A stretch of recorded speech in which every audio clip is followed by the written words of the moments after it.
ஒரு பேனில் உங்களுக்கு தேவையான அளவு எண்ணெய் சேர்த்துக்கோங்க. எண்ணெய் காஞ்சதுக்கப்புறம் குட்டியாக கட் பண்ணி வச்சுருக்கிற இஞ்சி, அப்புறம் குட்டியாக கட் பண்ணி வச்சுருக்கிற பூண்டு இதையும் சேர்த்துக்கலாம்.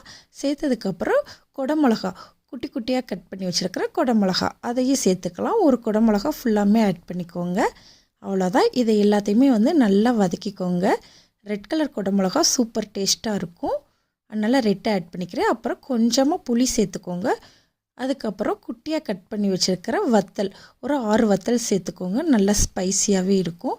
அப்புறம் தேவையான அளவு உப்பு சேர்த்துக்கோங்க. இப்போ எல்லாமே நல்லா வதக்கிக்கோங்க. இது தக்காளி சட்னியை விட சூப்பர் டேஸ்ட்டாக இருக்கும். 5 தோசை சாப்பிட்ற இடத்துல 10 தோசை சாப்பிடலாம். அப்படியே நல்லா வதக்குனதுக்கப்புறம் சூடு ஆறுனதுக்கு அப்புறமா நீங்கள் இந்த மாதிரி மிக்ஸி ஜாரில் போட்டு நல்லா அரைச்சிக்கோங்க.